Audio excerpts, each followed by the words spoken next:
Salut tout le monde, bienvenue à cet épisode numéro 24 du podcast de Hockey sur demande et en direct d'un hôtel à quelque part à Québec. Stéphane qui se joint à nous encore une fois. Salut Stéphane. Oui, Max, comment ça va?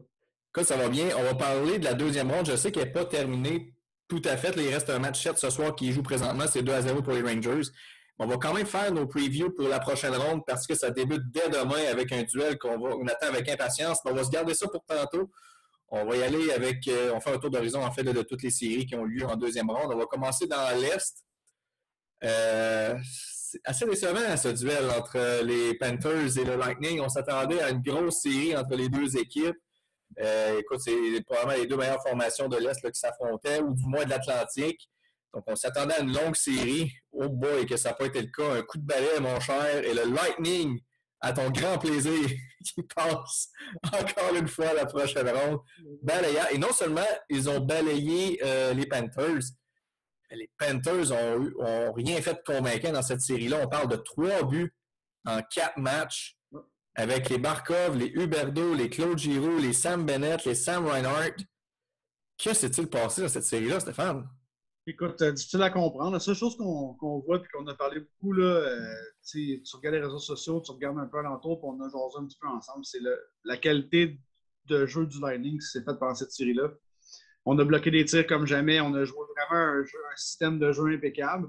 On n'a pas laissé de place aux meilleurs joueurs des Panthers, puis on a juste mis assez sur la glace pour pouvoir gagner les affrontements sans trop se forcer. Je trouve que ça a été quand même un duel facile pour Vasiliki, là, que Bobrovski, de l'autre côté, a eu beaucoup de misère au niveau des gardiens de but. Mais comme je te disais, je pense que le gros atout de Lightning, présentement en tout cas, puis je pense que c'est ce qu'ils ont appris de la série contre Toronto. C'est quand même une série qui était difficile contre les Maple Leafs, mais on a laissé beaucoup plus de place aux joueurs offensifs vedettes. Parce que contre les Panthers, on a resserré le jeu, mais on a vraiment bloqué beaucoup de tirs. Là. C'est incroyable comment on a donné la vie facile à notre gardien de but. Donc, c'est un peu pour ça qu'on a 3 buts en 4 rencontres, malgré que le punch offensif des Panthers qu'ils pouvaient avoir dans cette équipe-là. Dans un autre sens, je pense qu'on n'était pas prêts du côté des Panthers non plus. Si tu regardes l'alignement, on n'a pas donné vraiment un deuxième effort dans toutes les rencontres. On est parti fort en premier match. Après ça, on s'est effondré. Puis il y a toujours aussi la fameuse fausse nouvelle, rumeur après la troisième rencontre, là, le fameux bar sportif, non sportif, on va dire comme ça. Donc, je pense qu'on était vraiment meilleurs du côté des Panthers. Puis je pense que ça va être partie remise pour eux autres. On va voir comment ça va aller avec les joueurs autonomes. Mais je pense que le Lightning a vraiment beaucoup d'expérience. Puis même si je suis allé les voir là, il faut que je leur donne crédit. Ils ont vraiment joué la série, une série impeccable. Il n'y avait rien à dire contre eux. Autre chose aussi qu'on doit noter dans cette série-là, les unités spéciales. Les Panthers ont inscrit seulement un but en avantage numérique dans cette série-là. Je pense que dans les séries précédentes, on n'a pas inscrit non plus beaucoup. Alors que du côté du Lightning, dès le premier match, 4 buts en avantage numérique. On en a marqué également un autre lors du match numéro 2. Ensuite, on a été blanchis là, lors des 2 autres matchs, là, si je ne me trompe pas, 0 en 2 et 0 en 4, effectivement. Mais quand même, du côté des Panthers, ça prenait là, des buts en avantage numérique. On sait qu'ils ont tellement de punch offensif. Quand tu as une telle porte qui s'ouvre, il faut que tu en profites.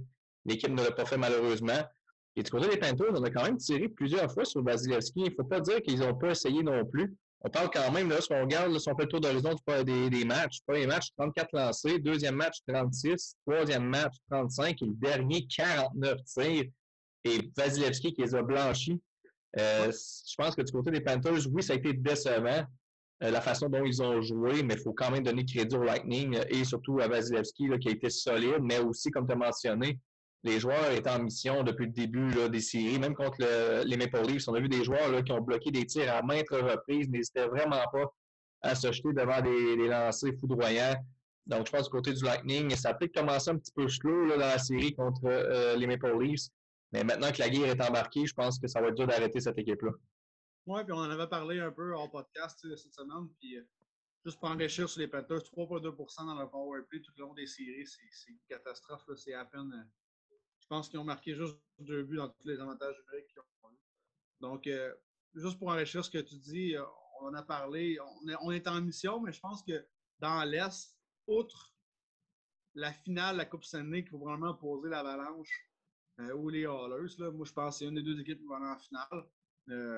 malheureusement, c'est probablement juste les Maple Leafs qui pouvaient les battre. Surtout qu'on avait un Vasilevski qui était quand même assez nonchalant en première ronde, qui n'était pas sûrement en pleine forme comme il est là présentement. Donc, Tampa Bay va être vraiment à voir pour la prochaine série. Je ne pense pas que les Hurricanes ou New York, s'ils gagnent ce soir, là, vont être capables de faire mal au Lightning. Mais comme tu dis, c'était vraiment un Vasilevski qui était en pleine forme.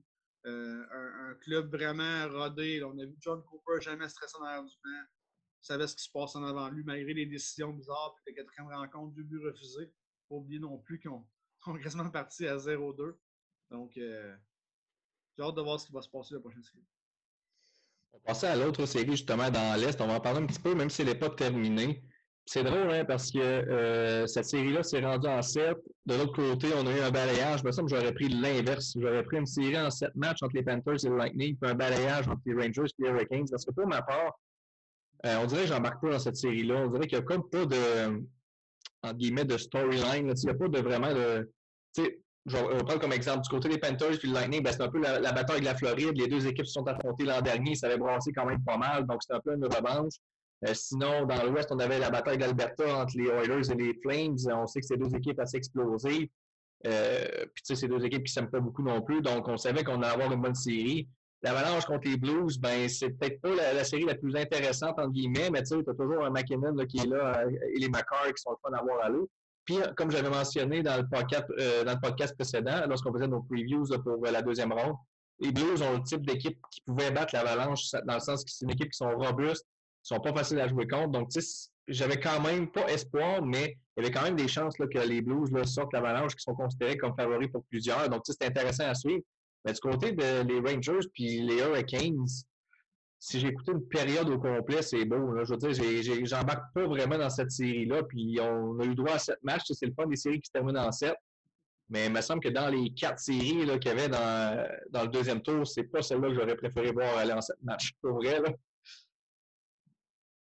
Non, je suis d'accord. Puis, si tu regardes les affrontements qui sont passés, c'est souvent fini par 2 buts. Donc, c'est une série quand même qui a été moyennement serrée.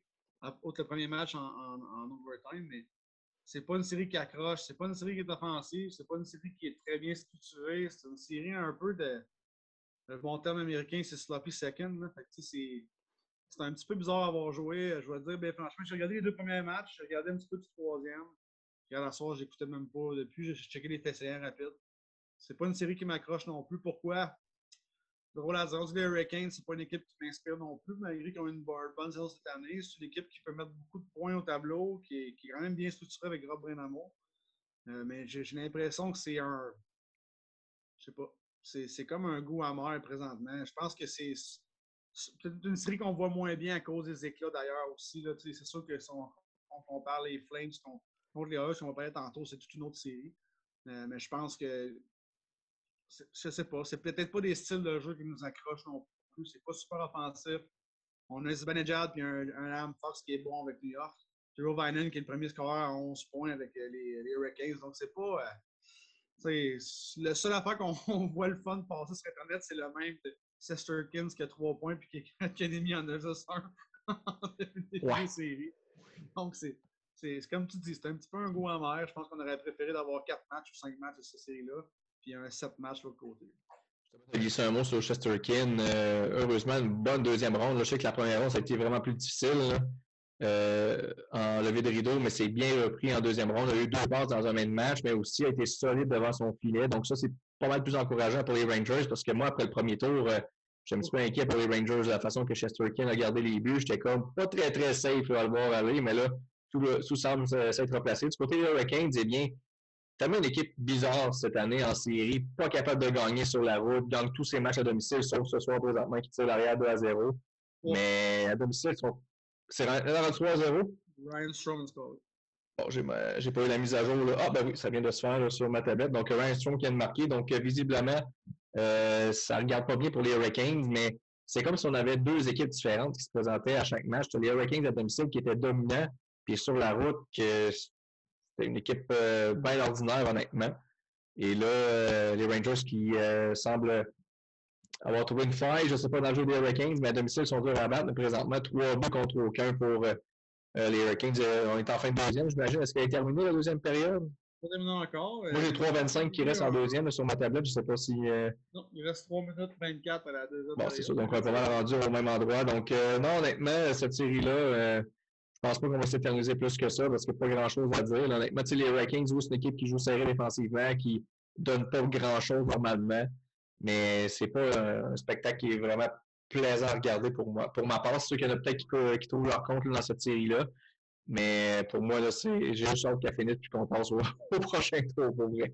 D'accord avec toi. Donc, on va passer maintenant au secteur le plus intéressant dans l'Ouest. Deux très belles séries. Ouais. Du coup, on va se garder le meilleur pour la fin. On va y aller avec la série opposant l'Avalanche du Colorado face aux Blues de Saint-Louis. Du côté de l'Avalanche, on a réussi à gagner ça en 6 matchs. Des matchs quand même serrés dans la majorité des cas. Les Blues là, qui n'ont pas abandonné dans cette série-là, ils ont vraiment bien joué. Mais à un moment donné, quand tu as des McCarr, des McKinnon, des Kadri, des Landeskog, des Rantanen, tous ces joueurs-là à surveiller, puis ça, c'est à part la profondeur qu'ils ont, bien, les Blues devaient se voir vaincus en bout de ligne. Je pense pas qu'il y avait vraiment la profondeur pour matcher ce que l'Avalanche avait, mais il faut quand même là, lever notre chapeau à cette équipe-là qui s'est bien défendue contre une équipe considérée comme favorite, ou du moins parmi les favorites pour remporter la Coupe. Ouais, je suis d'accord. Puis on savait, comme tu disais un petit peu d'entrée de jeu, que les Blues avaient probablement le style d'équipe qui pouvait faire mal à l'Avalanche. On a démontré des bonnes choses, même dans la match numéro 5, ils sont venus derrière avec 3 buts en troisième pour gagner en supplémentaire. Donc, on a vu un David Perron aussi qui était là, un Buchnevich qui a été très, très physique contre l'Avalanche, celui qui a ramassé notre petit Québécois, Samuel Girard aussi, qui malheureusement ne fera plus partie de l'Avalanche pour les séries. Mais on a eu vraiment une série physique. Je pense que l'Avalanche avait hâte que ça finisse. Malheureusement, elle a probablement aimé que ça finisse en 5, donc ça finit en 6. Mais c'est un petit peu voué à ce qu'on pensait que ça arrivait en 5 ou en 6. Je pense que les parieurs étaient là. Il y a beaucoup de monde qui pensait que les Blues renverseraient. Mais moi, je pense que la blessure de Bennington n'a pas aidé. Il y en a qui vont dire que c'est le fameux Kreider qui reprise du temps en 2014. C'est la même chose que ce qui s'est passé là avec Kadri et Bennington. Mais je pense qu'au match numéro 3, quand Bennington était blessé, c'était voué à l'échec pour cette équipe-là encore plus. Partie remise, les Blues sont bons chaque année. Je pense que c'est une équipe qui est toujours bonne, qui se reprend chaque année. Est-ce que Perron va revenir l'année prochaine sur son affaire? Est-ce qu'il va être échangé aussi ou pris par les joueurs autonomes dans son affaire? Mais soit dit en passant, l'Avalanche a joué une très bonne série, a été opportuniste en avantage numérique, a fermé le clou quand il fallait, puis a joué quand même une game rapide. C'est débile comment cette équipe-là est forte avec la rondelle, comment la rapidité d'exécution est bonne. On regardait les Blues pendant 2 périodes, puis on se disait, ils vont se faire massacrer de 12-0. Finalement, la troisième période, c'était plus relax, puis les Blues prenaient un peu le dessus sur la rencontre. Mais je pense qu'on savait déjà que l'Avalanche gagnait, puis comme ils sont favoris pour aller à la Coupe cette année, c'est pas pour rien. C'est une équipe qui est prête, qui est mature, puis je pense qu'on a un McKinnon qui parle fort. Je pense qu'on a Todd Bernard aussi qui a hâte que ça aille plus loin. Donc, c'est ça que ça donne présentement. Et quel but de McKinnon qui a inscrit, je ne sais plus dans quel match, là, mais sur cette séquence-là, on a tout vu le talent que McKinnon a, la vitesse, les mains, la précision de son tir. C'était juste débile. Oui, incroyable. Ça, c'est juste un joueur parmi tant d'autres que les autres équipes doivent surveiller. C'est ça qui est incroyable avec l'Avalanche, c'est qu'ils ont tellement de force de frappe. Ça pensé un peu à la belle époque avec les Sakic, Forsberg et qui est Tanguay. Il y a tellement de stock à surveiller que c'est pas trop évident. C'est sûr qu'ils n'ont pas le Patrick Roy ni peut-être le Raymond Bourque, on peut voir un petit peu le Kyle McCarr là-dedans. Mais devant le filet, c'est sûr que c'est pas la même qualité entre Kemper et Roy, mais Kemper fait la job présentement, puis c'est tout ce qui compte. Il y a l'appui offensif devant lui aussi, donc l'Avalanche qui est en bonne posture, mettons, pour. Oui, puis tu sais, on n'en parle pas souvent. On pense qu'une équipe comme l'Avalanche est forte depuis longtemps, mais c'est la première fois depuis justement 2007-2008 qu'ils sont en finale de l'Ouest. Donc, ça fait quand même longtemps. Là. C'est pas fait depuis 2 ans. Donc, écoute, ça va être le fun d'en voir, c'est sûr. Mais comme tu dis, je pense qu'on a beaucoup d'apports partout dans le jeu. On a un Ken McCarr qui peut être plus flamboyant en troisième série parce qu'il n'a pas été vraiment contre les Blues. Je pense qu'il a été surveillé. Mais je pense qu'il a été frappé plus souvent autrement aussi. Donc, je pense que ça va être différent entre les Oilers un petit peu. Mais écoute, ça va être le fun d'en voir avec l'aspect offensif qu'on a là-bas. On a un McKinnon qui est dans ses moyens quand il veut, souvent stressé, souvent avec une mauvaise attitude, mais quand même. Quand il se ressaisit, il va bien. Puis là, c'est là que tu vois qu'il y a des joueurs de concession comme ça apparaît dans une équipe comme l'Avalanche. On va closer notre tour d'horizon, là, en fait, notre résumé de la deuxième ronde avec la fameuse bataille de l'Alberta, les Oilers contre les Flames. Wow. Ça a été divertissant, mais ça a été trop court. J'aurais aimé ça avoir plus de matchs que 5 matchs, mais les Flames, là, les gros canons, surtout des Flames, qui ne sont pas du tout présentés là, dans la majeure partie des séries, versus ceux-là des Oilers qui ont tout simplement été dominants. Draisaitl, 5 matchs de suite avec 3 points. Dans cette série-là, c'est ridicule. Ça, c'est à part les Hyman, les McDavid aussi. Honnêtement, puis Mike Smith, faut que je l'avoue, je suis pas un grand fan de Mike Smith. Il a été solide quand c'était le temps. Je suis pas prêt à dire, par contre, que les Flames ont perdu à cause de Markstrom. Je pense que du côté des Flames, c'est tout simplement les gros canons qui n'ont pas suivi la parade. Non, tu as raison. Puis si tu regardes, il n'y a pas un joueur parmi on va dire, les gros joueurs des Flames qui ont eu plus qu'un point dans 2 matchs. Donc, je pense qu'on a seulement 2 ou 3 joueurs qui ont eu un point dans plus qu'un match. Donc, c'est pas beaucoup. Écoute, les Flames ont marqué 9 buts première rencontre. Et pour ça a été 3-1, 3-4 par tous des joueurs différents. Je pense qu'on n'a pas eu vraiment la qualité qu'on voulait au niveau des Flames. On a eu un Markstrom aussi qui a été bombardé, qui probablement allait trop vite. Ça allait trop vite. On a vu aussi la faiblesse des Flames, je pense. Moi, je pensais que c'était la défensive. Puis là, on l'a vu, c'était quoi? C'est vraiment la défensive qui était. Écoute, le fameux même qu'on voit les David voir des cônes en avant de lui, c'est pas des joueurs, c'est des cônes qui voient ça ressembler à ça. Donc, malgré qu'il y avait du monde sur le dos, McDavid faisait un peu n'importe quoi ce qu'il voulait. Je pense qu'on a manqué peut-être de vitesse au niveau défensif, au niveau des Flames. On n'a pas été capable de rattraper des joueurs comme Draisaitl, comme Evander Kane, qu'on parle toujours en mal, mais malheureusement va bien cette année. Je pense qu'ils sont en train de gagner leur bête avec ce joueur-là. Bon. All right. Ouais, technique, tout le monde, c'est revenu. OK, on a manqué d'espace. C'est pas Zoom qui nous a coupé, mais là, il nous reste 7 minutes top chrono. Fait que, écoute, juste pour revenir là, rapidement là, sur la série Oilers-Flames, ce qui a fait la différence, c'est les gros canons. Je pense que, comme on a mentionné tantôt, il y a d'un côté que les joueurs, les meilleurs éléments ont été là quand c'était le temps, puis du côté de Ketchuk, Godreau et Lindholm, entre autres, du côté des Flames, là, ça a été assez tranquille. Fait que c'est pas mal ça qui résume en fait cette série-là, puis qui explique pourquoi que. Puis on a peut-être pas autant de profondeur du côté des Flames là, pour l'attaque, parce que tu sais, du côté des Warriors, on avait les Hyman, on a les Kings qui ont produit. Même Paul Harvey qui a connu un bon match numéro 5 aussi. Du côté des Flames, ben, ça a été tranquille. Là. Il y a Magic qui était là, mais sinon, Lucic, ça faisait pas grand-chose. Même Toffoli, ça a été limite décevant là, dans cette série-là. Fait que là, Stéphane, on va aller avec les prédictions rapidement pour être sûr qu'on ait le temps des données. Donc, dans l'Ouest, la série à suivre. Colorado contre les Oilers. Est-ce que Edmonton frappe un mur ou si ils vont surprendre l'Avalanche et se rendre en finale de la Coupe pour une première fois depuis 2006? Je pense que l'Avalanche est trop complet. Je pense que l'Avalanche va quand même avoir de la misère parce qu'on a un bon punch offensif. Puis on a un Mike Smith qui a l'air d'être en mission pour ses 40 ans. Donc peut-être que c'est la crise de la quarantaine. Peut-être. Peut-être. Moi, je vois que l'Avalanche en 6. Mais je ne serais pas surpris que ça se rende à 7. Mais je voyais que l'Avalanche en 6. Je pense que l'Avalanche a trop de profondeur et est trop préparée pour les séries cette année. Je vais être tranchant, moi. Oh. 5 maximum, puisque c'est la série-là. Je vois pas les Oilers arrêter les McCarr et les McKinnon. Tu sais, McDavid patine vite, mais là, ils vont avoir un McCarr devant lui qui va être capable de le suivre ou au moins le mieux le neutraliser que des Zadorov, les Michael Stone, puis des Shellington et compagnie. Là. Je pense que là, McDavid va avoir plus de compétition un petit peu. Puis la profondeur de l'Avalanche, je pense qu'elle est juste trop énorme là, pour les Oilers. Donc, je vais avec un Avalanche en 5. Mais j'espère que ça va être des bons matchs, par contre. C'est sûr que si ça avance, je vais être très heureux. Ah oui. Mais je ne vois pas comment les Oilers peuvent battre l'Avalanche puis que ça soit une longue série. À part si Mike Smith, tel que le vin, soit encore meilleur que la ronde précédente puis qu'il vieillit davantage puis qu'il est encore meilleur.